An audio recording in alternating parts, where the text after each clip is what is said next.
Assalamualaikum warahmatullahi wabarakatuh. Bertemu lagi dengan saya Ibu Devi Malfiroh. Kali ini kita akan mempelajari tentang kompetensi dasar 3.2, yaitu memahami kebijakan pengelolaan keuangan. Nah, sebelum kita masuk ke materinya, Bu Devi ingin tahu, mengapa pengelolaan keuangan itu sangat penting bagi perusahaan? Ayo, kenapa? Ada yang bisa jawab? Ya, benar. Nah, jadi pengelolaan keuangan itu sangat penting bagi perusahaan. Kenapa? Karena keuangan perusahaan itu merupakan hal yang krusial, sehingga perlu dikelola dengan sebaik mungkin untuk mencapai tujuan perusahaan.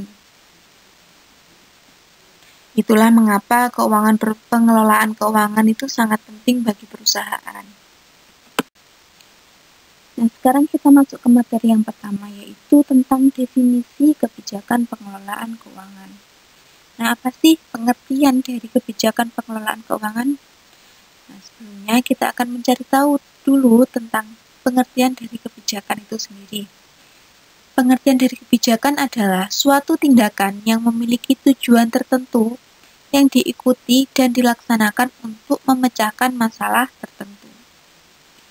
Sedangkan pengertian dari pengelolaan keuangan yaitu salah satu langkah penting dalam perusahaan untuk dapat memperkirakan berapa anggaran yang dibutuhkan untuk menghasilkan sesuatu yang diharapkan.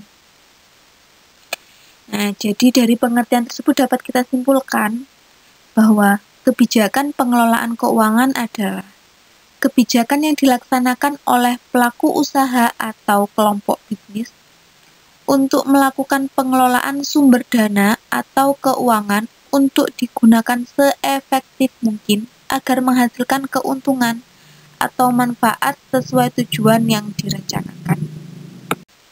Nah, jadi kebijakan dalam pengelolaan keuangan itu mencakup apa saja? Yaitu mencakup sumber keuangan, perencanaan pengelolaan keuangan, tahapan pengelolaan keuangan dan evaluasi, serta analisis perencanaan keuangan.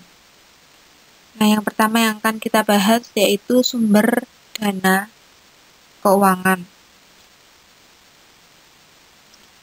Nah, sumber keuangan sendiri berdasarkan jenis organisasinya itu dapat diperoleh dari 3. Yang pertama dari pemerintah, jadi sumber keuangannya itu berasal dari pemerintah atau dibiayai negara. Kemudian yang kedua dari bantuan. Kalau dari bantuan ini sumber dananya itu biasanya diperoleh dari organisasi kemasyarakatan dan organisasi volunteer. Pengadaan dana keuangannya tergantung pada partisipasi anggotanya. Kemudian yang ketiga ada milik perorangan. Nah, jadi organisasi di bidang ekonomi sebagai badan usaha milik perorangan menghimpun dana itu untuk mewujudkan kegiatan pokoknya dari para pemilik atau sekelompok kecil orang. Nah, jadi di sini pembiayaan atau dananya itu berasal dari pemilik atau perorangan. Selanjutnya yaitu perencanaan pengelolaan keuangan. Jadi perencanaan pengelolaan keuangan sendiri memiliki arti suatu pedoman yang disusun perusahaan untuk mencapai tujuan dan membantu peningkatan nilai organisasi. Nah, perencanaan pengelolaan keuangan ini ada beberapa tahapan. Jadi tahapan yang pertama yaitu penetapan tujuan perusahaan secara tepat. Jadi tujuan perusahaan itu harus ditentukan terlebih dahulu dengan benar dan tepat. Kemudian yang kedua, perencanaan keuangan perusahaan itu sebagai motivator berusaha mengkomunikasikannya dengan pihak-pihak yang terkait. Kemudian adanya penilaian strategi keuangan alternatif, adanya pengumpulan dan penetapan target efisiensi jangka pendek maupun jangka panjang, adanya pengembangan sebuah perencanaan dengan membandingkan prestasi standar yang telah ditetapkan, dan terakhir perlu peninjauan kembali perencanaan keuangan serta merevisinya sehingga ada kombinasi strategi yang tepat. Nah, jadi perencanaan keuangan yang sudah direncanakan tadi perlu ditinjau apakah sesuai dengan yang direncanakan atau tidak. Jika tidak sesuai, maka perlu direvisi. Seperti itu. Nah, selanjutnya ada tahapan pengelolaan keuangan. Nah, tahapan pengelolaan keuangan di sini bertujuan untuk mendukung dan merencanakan setiap tahapan pencapaian yang menjadi tujuan masa depan. Nah, tahapan pengelolaan keuangan sendiri terdiri dari pertama, dalam kurun waktu tertentu diadakan pengoptimalan berbagai perencanaan kegiatan yang akan dilakukan. Kemudian pelaksanaan sebuah proyek perencanaan itu perlu meminimalkan pembengkakan pengeluaran dana di kemudian hari. Kemudian adanya ketersediaan dana yang cukup, terencana dan dapat dialokasikan secara maksimal. Adanya pemisahan tiap-tiap otoritas dalam pengelolaan keuangan. Nah, di sini gunanya untuk menghindari terjadinya penyimpangan alokasi dana atau penyelewengan alokasi dana. Kemudian, adanya kegiatan memperlancar segala kegiatan yang terjadi di instansi. Karena adanya transparansi terhadap keuangan yang dimiliki. Kemudian penciptaan lingkungan kerja yang sehat karena didukung oleh siklus keuangan yang baik. Nah, selanjutnya anak-anak, yaitu evaluasi dan analisis perencanaan keuangan. Nah, evaluasi ini untuk mengetahui apakah perencanaan dan pengelolaan keuangan itu benar-benar dapat mencapai tujuan perusahaan atau tidak. Jadi evaluasi ini bisa dikatakan penilaian kembali perencanaan dan pengelolaan keuangan yang sudah dilakukan tadi. Nah, di sini evaluasi perencanaan keuangan itu dapat dilakukan dengan kegiatan pertama pembiayaan perusahaan. Nah, jadi ketika perusahaan baru berdiri itu pembiayaan pengeluaran jangka pendek maupun jangka panjang itu dipenuhi oleh modal pemilik perusahaan sendiri dan kemampuannya dalam menghasilkan laba. Jika seiring perkembangan perusahaannya semakin meningkat, maka pembiayaan ini dibiayai juga dari dana luar perusahaan. Yang kedua, pengeluaran atau pendanaan perusahaan. Nah, ada dua jenis pendanaan perusahaan. Pertama, pendanaan jangka pendek. Pendanaan jangka pendek ini pendanaan yang harus dilunasi atau dibayar pada waktu yang cepat dalam tempo 1 tahun atau kurang untuk memenuhi kegiatan rutin perusahaan. Misalnya seperti utang dagang, pinjaman bank jangka pendek, pinjaman jangka pendek tanpa jaminan, dan lain-lain. Jadi pendanaan jangka pendek ini pinjaman yang pembayarannya atau pengembaliannya itu jangkanya kurang dari 1 tahun. Kemudian pendanaan jangka panjang itu bertujuan untuk memenuhi pengeluaran jangka panjang, seperti pembelian aktiva tetap. Kalau pendanaan jangka panjang itu, jika kita pinjam uang, itu biasanya lebih dari 1 tahun. Lebih dari 1 tahun. Dan ini biasanya berlaku bagi perusahaan yang sudah besar dan sudah maju. Kalau perusahaan yang masih baru berdiri itu biasanya pendanaannya itu menggunakan pendanaan jangka pendek. Dan yang ketiga, penganggaran modal. Nah, penganggaran modal ini digunakan untuk melakukan tindakan perencanaan dan pembelanjaan pengeluaran modal. Baik anak-anak, kita akan lanjut ke aspek-aspek pengelolaan keuangan. Nah, apa saja sih aspek pengelolaan keuangan? Nah, jadi aspek-aspek pengelolaan keuangan itu terdiri dari pertama, aspek kebijakan ekonomi. Nah, aspek kebijakan ekonomi di sini berkaitan dengan hubungan semua pengeluaran pemerintah dan semua pendapatan pemerintah, serta pengeluaran di dalam negeri dan masalah-masalah yang berkaitan dengan perekonomian suatu negara.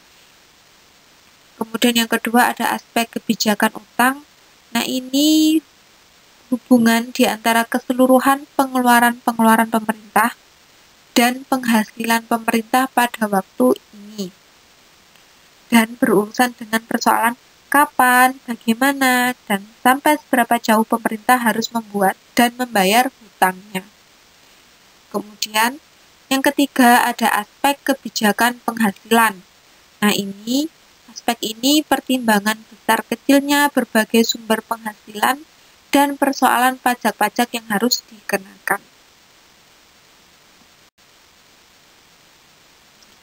Nah, sumber keuangan sendiri berdasarkan jenis organisasinya itu dapat diperoleh dari 3.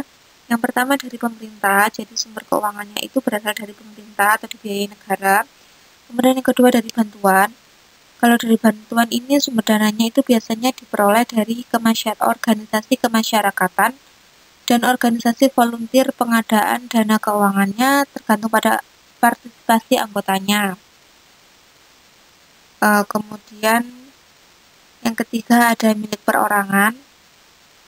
Nah, jadi organisasi di bidang ekonomi sebagai badan usaha milik perorangan menghimpun dana itu untuk mewujudkan kegiatan pokoknya dari para pemilik atau sekelompok kecil orang.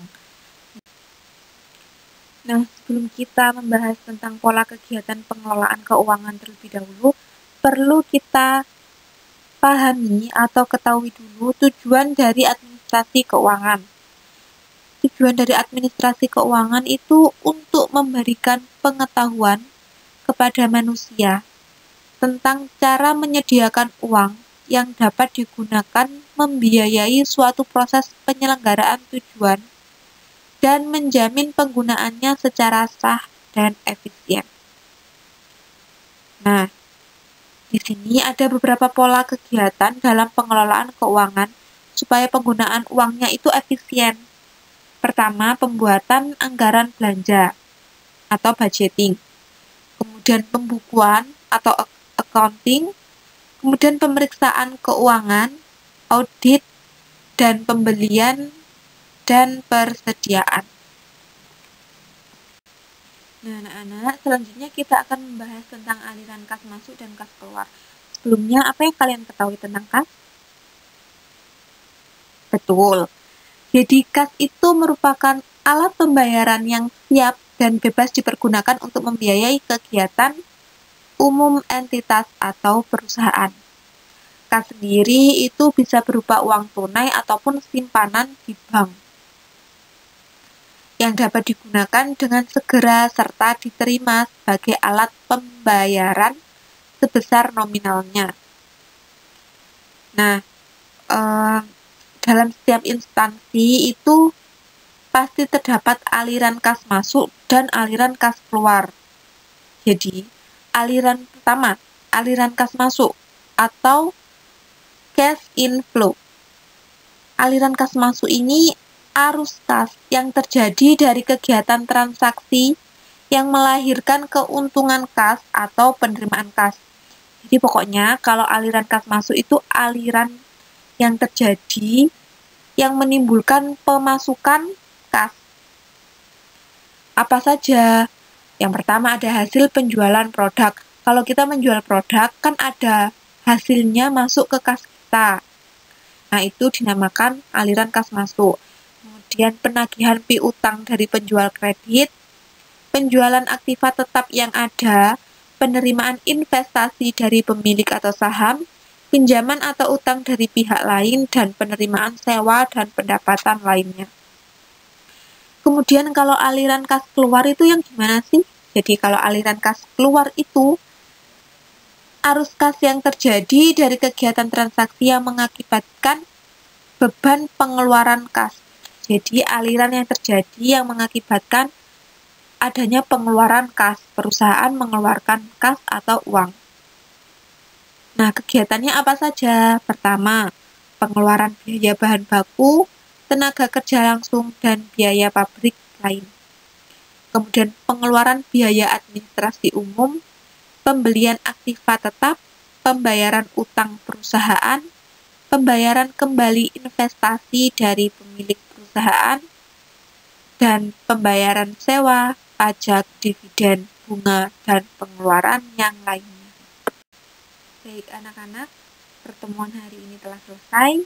Untuk tugas, silakan klik link di deskripsi di bawah, kemudian silakan dikerjakan. Dan Ibu Devi ucapkan terima kasih, sampai jumpa pada video atau materi selanjutnya. Wassalamualaikum warahmatullahi wabarakatuh.